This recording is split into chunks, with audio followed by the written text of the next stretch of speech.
সবকিছু ধ্বংসের পর আল্লাহ কি করবেন? তিনি কি নতুন কোন সৃষ্টিজীব সৃষ্টি করবেন? পবিত্র কোরআনে আল্লাহ বলছেন, কুল্লু মান আলাইহা ফান ওয়া ইয়াবকা ওয়াজহু রাব্বিকা যুল জালালি ওয়াল ইকরাম। ভূপৃষ্ঠের সবকিছুই ধ্বংসশীল, একমাত্র আপনার মহিমাময় ও মহানুভব পালনকর্তার সত্তা ছাড়া। আজকের আয়োজনে আমরা একটি চমৎকার বিষয় নিয়ে আলোচনা করব। বিষয়টি অত্যন্ত কৌতূহলোদ্দীপক একটি বিষয়। সবকিছু ধ্বংসের পর আল্লাহ কি করবেন?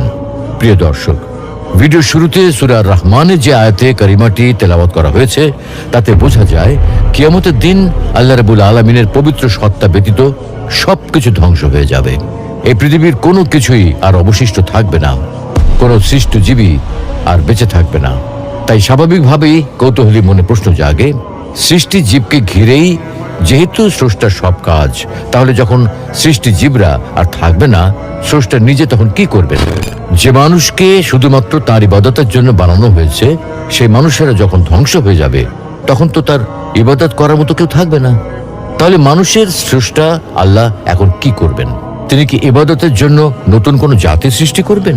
অন্য কোনো সৃষ্টি জীব সৃষ্টি করবেন যারা তার ইবাদত করবে? নাকি মানুষেরাই পুনরায় নতুন উদ্যমে নতুন কোনো নিয়মে আল্লাহর ইবাদত করবে? সবকিছু ধ্বংস হয়ে যাবে অর্থ কি? প্রিয় দর্শক, সবকিছু ধ্বংসের পর আল্লাহ কি করবেন?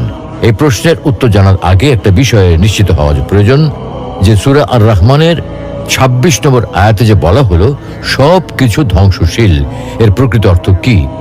এখানে সবকিছু বলতে কি শুধুমাত্র পৃথিবীতে অবস্থিত সবকিছুকে বোঝানো হয়েছে এবং আসমানে অবস্থিত সৃষ্টি জীবকে বাদ দেওয়া হয়েছে, নাকি আকাশ এবং পৃথিবী উভয় স্থানে অবস্থিত সবকিছুকে বোঝানো হয়েছে?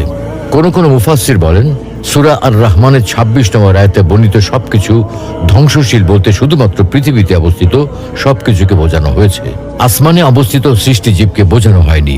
কেননা এখানে আলাইহার সাথে যে জমির বা সর্বনাম আছে সেটা আর্দ তথা ভূপৃষ্ঠ বা পৃথিবীর পরিবর্তে এসেছে। কেননা এর আগে ১০ নম্বর আয়াতে সরাসরি আর্দ তথা পৃথিবীর কথা উল্লেখ করা হয়েছে। সুতরাং ২৬ নম্বর আয়াতে সবকিছু ধ্বংসশীল বলতে শুধুমাত্র পৃথিবীতে অবস্থিত সবকিছুকে বোঝানো হয়েছে, আসমানে অবস্থিত সৃষ্টিজীবকে বোঝানো হয়নি। রাইসুল মুফাসসিরিন আব্দুল্লাহ ইবনে আব্বাস রাদিয়াল্লাহু তাআলা আনহু বলেন, যখন এই আয়াত নাজিল হলো আসমানের ফেরেশতারা তখন বলতে লাগলো পৃথিবীবাসীর ধ্বংস অনিবার্য। তখন আল্লাহ তাআলা সূরা কাসাসের এই আয়াত অবতীর্ণ করলেন, কুল্লু শাইইন হালিকুন ইল্লা ওয়াজহাহ লাহুল হুকমু ওয়া ইলাইহি তুরজাউন। আল্লাহর সত্তা ব্যতীত সবকিছুই ধ্বংসশীল, বিধান কেবল তারই হবে এবং তার নিকটই হবে প্রত্যাবর্তন। সূরা কাসাসের আয়াতটি অবতীর্ণ হওয়ার পর ফেরেশতারাও এবার নিশ্চিত হলো যে শুধুমাত্র পৃথিবীর অধিবাসীদের ধ্বংস অনিবার্য নয়, বরং আসমানের অধিবাসীদেরও ধ্বংস অনিবার্য।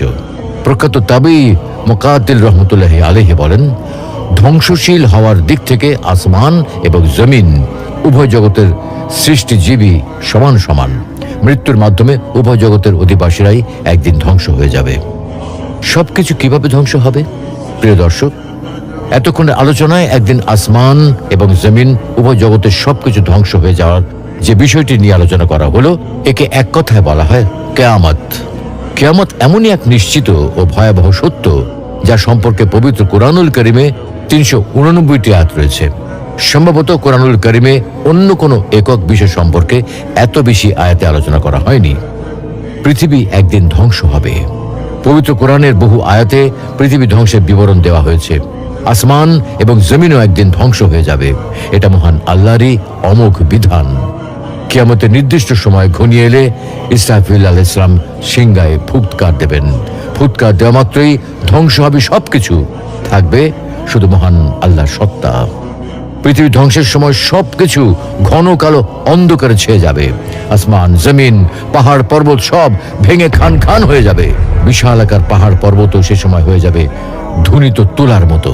টপ অফ দ্য ওয়ার্ল্ড, বিশ্বের সর্বোচ্চ চূড়া এভারেস্ট, হিমালয়ের মতো এই উঁচু পাহাড়টাও হয়ে যাবে খান খান। পৃথিবীর সবচেয়ে বড় টাওয়ার দুবাইয়ের বুর্জ আল খলিফা, যার উচ্চতা ২৭১৭ ফুট, এসবের কোনো কিছুই বাদ যাবে না ধ্বংস হওয়া থেকে।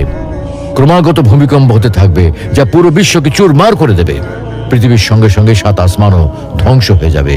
একটা পশুর চামড়া ছাড়ানোর পর যা অবস্থা হয়, আকাশের অবস্থা তাই হবে।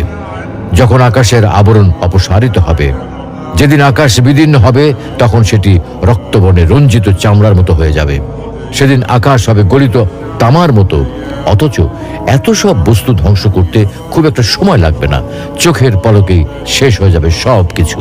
পবিত্র কোরআনে আল্লাহ বলেন, وما